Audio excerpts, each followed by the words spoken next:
Hola, estudiantes del tercero BTP. El día de hoy les presento el tema de la electricidad. Vamos a partir viendo el concepto de electricidad. Es un agente físico presente en todo tipo de materia que bajo ciertas condiciones especiales se manifiesta como una diferencia de potencial. Recordemos que diferencia de potencial es un sinónimo de voltaje entre dos puntos de dicha materia.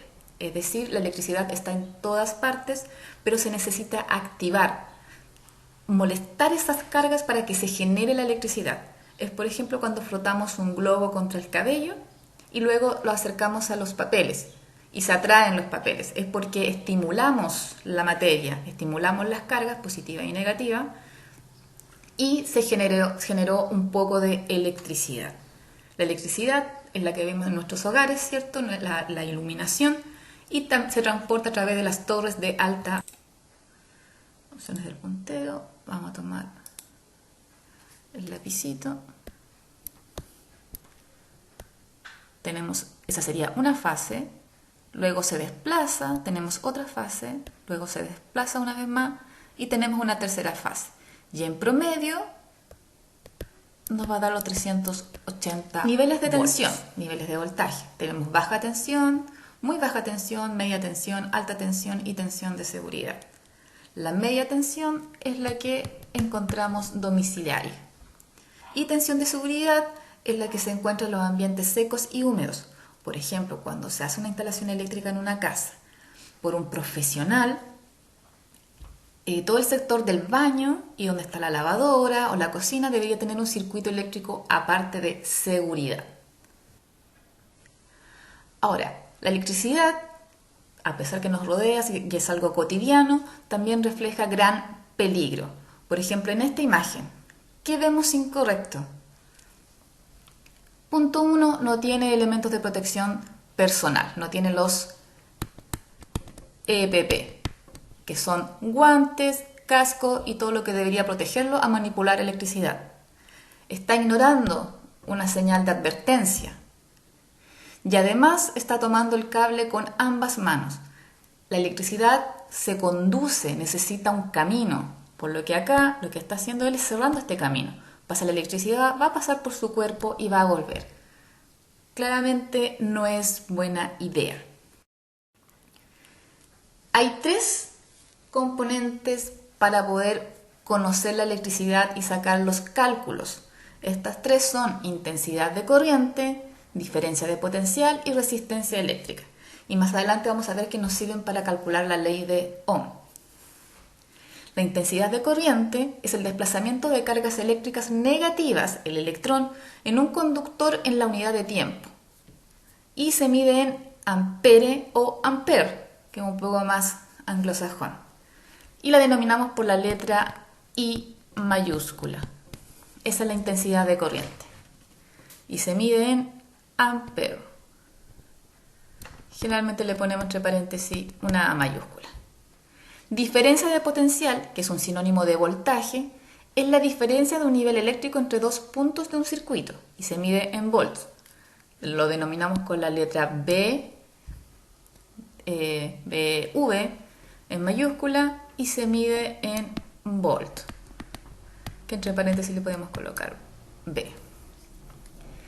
Y la otra componente es la resistencia eléctrica, que es lo que me dificulta el paso de la corriente eléctrica en un circuito o conductor. Tenemos la intensidad de corriente, que es como fluye la carga, la diferencia de potencial, que le da la fuerza para que fluya esta carga, y la resistencia eléctrica, que se opone a que pase la intensidad de corriente. Lo denominamos por la R mayúscula y se miden ohm o ohmios. Y el símbolo, cuando ponemos la unidad de medida, es un omega. Ahora, efectos de la electricidad en función de la intensidad de corriente. Al suponer la resistencia del cuerpo constante, la corriente aumenta al aumentar la tensión. O sea, mientras más tensión, voltaje apliquemos, mayor va a ser la corriente. Y la resistencia se opone a este paso. Todas las personas tenemos una resistencia propia del cuerpo que se va a oponer al paso de corriente. Sin embargo, la corriente aumenta con la humedad del terreno. Por eso se están los casos, digamos, que cuando uno se quiere, digamos, proteger de esta electricidad, tiene que estar en un ambiente seco. El agua es un conductor. La corriente entre 1 y a 3 mA no ofrece peligro para mantener el contacto permanentemente. 1 a 3 mA, recordemos que 1 ampere yo lo divido en 1000 y ahí recién tenemos un miliampere. Y eso puede ser un toquecito, un cosquilleo en los dedos. Sin embargo, valores de corriente de 8 mA ya aparece un hormigueo desagradable. Puede ser todavía algo no grave, pero ya es desagradable. Y ahí yo tiendo a soltar lo que me está generando esta electricidad.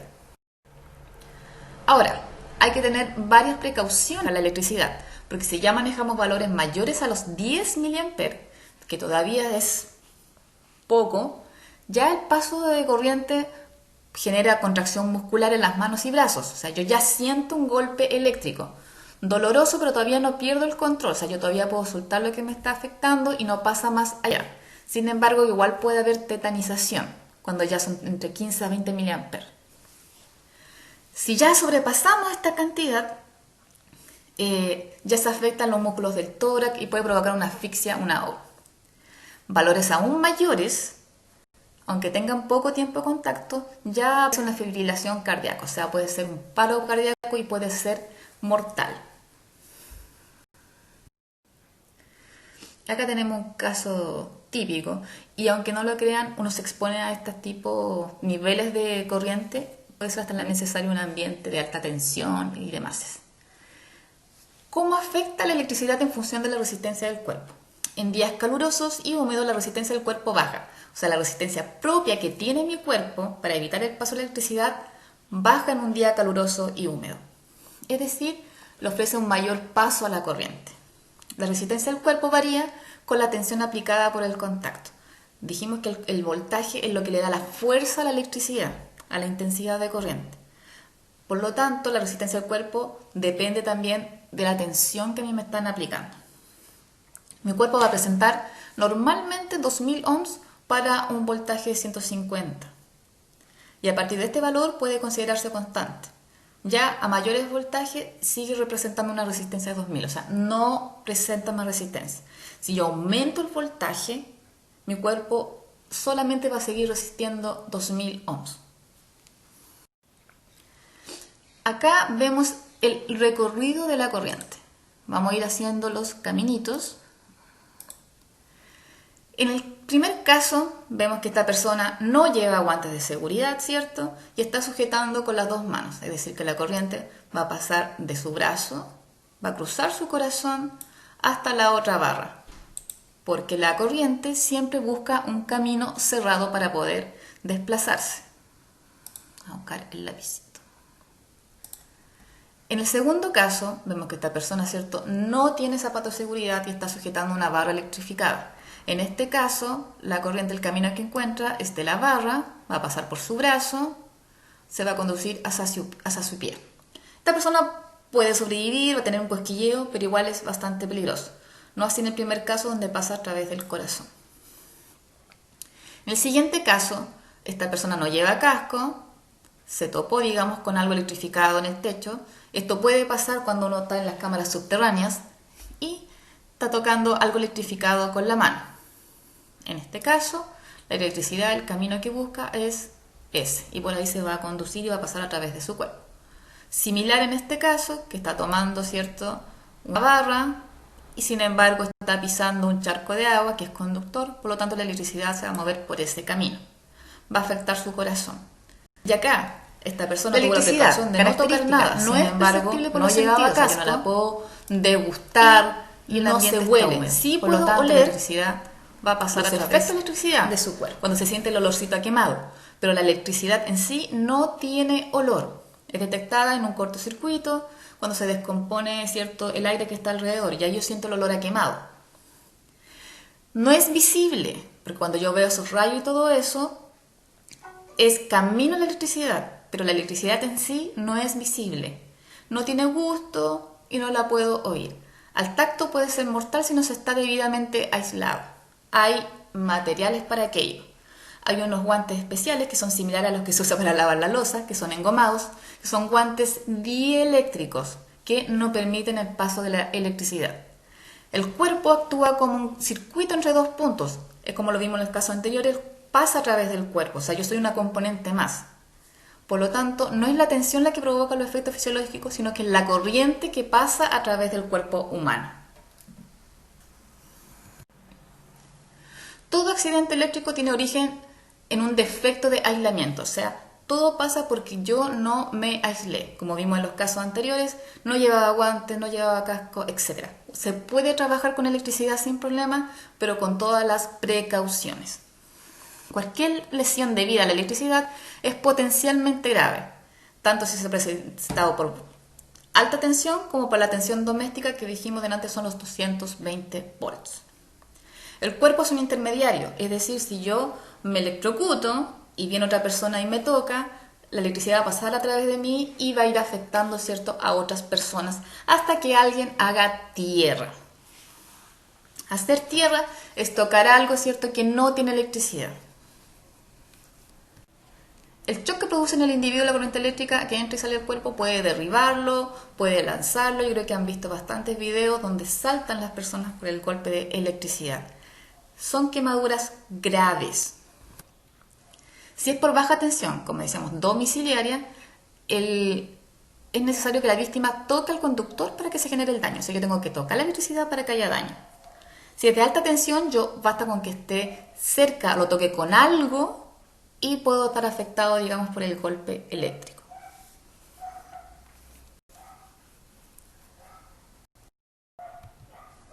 Acá tenemos algunas fotografías de algunos afectados por la electricidad.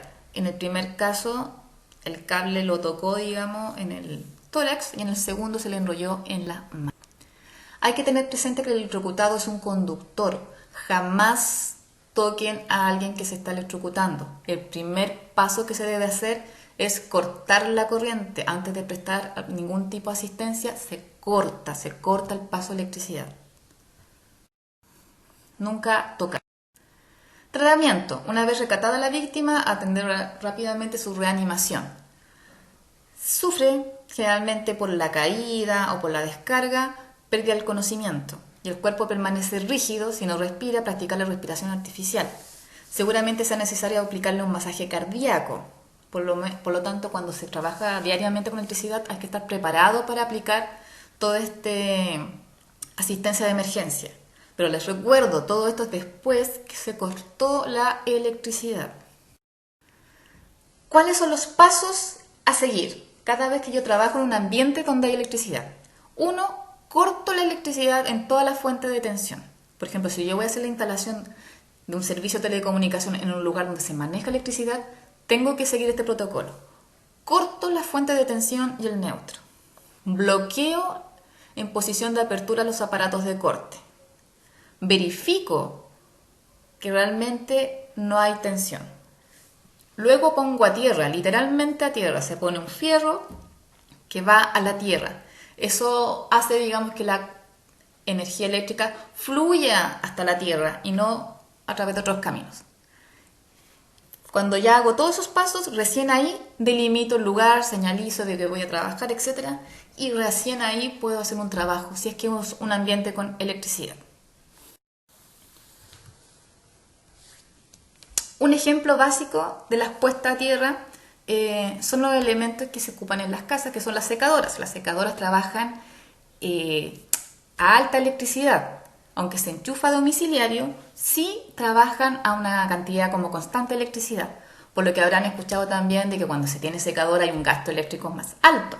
Y eso es porque genera calor en poco periodo de tiempo. Si se fijarán, los enchufes de las secadoras, de algunas lavadoras, y cada vez está saliendo con más equipos con esta seguridad, los enchufes tienen 3 patitas. ¿Funcionaría con 2?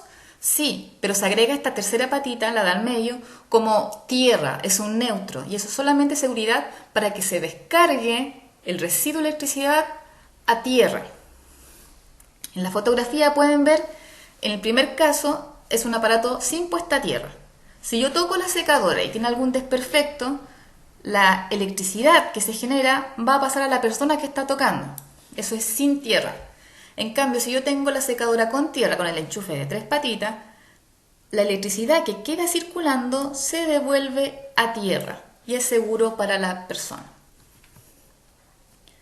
Lo mismo en el ejemplo acá, sin tierra, con tierra. ¿Qué personas pueden ejecutar las instalaciones eléctricas? No puede hacerlo cualquier persona. No basta decir, yo vi en internet, sé cómo hacer los enchufes, sé que se ponen unas cajas acá, allá el profe, como yo estudio telecomunicaciones, me enseñó también cómo poner, digamos, algunas cajas terminales. Solamente un instalador eléctrico autorizado y profesionales con conocimientos con las normativas eléctricas vigentes. ¿Quién los autoriza? La SEC. La SEC entrega 4 tipos de licencias, A, B, C y D, dependiendo del tipo de instalador. ¿Sí? Solamente la SEC certifica, nadie más. ¿Qué elementos se utilizan en las instalaciones eléctricas? Alambre, canalización, interruptores, lámparas, esa es una infinidad de elementos que se pueden ocupar en cualquier instalación. Importante, ¿qué colores se utilizan para el conductor fase? Si ustedes abren un enchufe en la casa, van a encontrar que siempre hay 3 cables, si la instalación está bien hecha. Hay instalaciones que no están bien hechas y solamente van a encontrar 2. En el caso que solo encuentran 2, esas 2 son fase y a través de esas 2 circula corriente. Si encuentran 3, 2 son fase, circula corriente, y hay una que es tierra donde no circula y es de seguridad. ¿Qué colores pueden utilizar? Cualquier color que no sea blanco y verde, porque el blanco y verde está reservado para el neutro, para la tierra. Generalmente acá en Chile se encuentran en colores azul y rojo, pero también pueden ver otros colores. Pero cada vez que vean blanco y verde, eso es neutro. ¿Qué materiales son conductores de electricidad? Principalmente los metales son conductores de electricidad. También el agua es un gran conductor de electricidad. Todos los metales. Cuando hablamos de todos los metales, los mejores conductores, a los que más conducen, son el oro, la plata. ¿Por qué entonces nuestros cables no son de oro y plata? Por un tema de costo y de disponibilidad del material. ¿Cuál le sigue, digamos? Es el cobre. Y el cobre, acá en Chile por lo menos, es más económico, por lo tanto, la mayoría de los cables eléctricos están hechos con una gran cantidad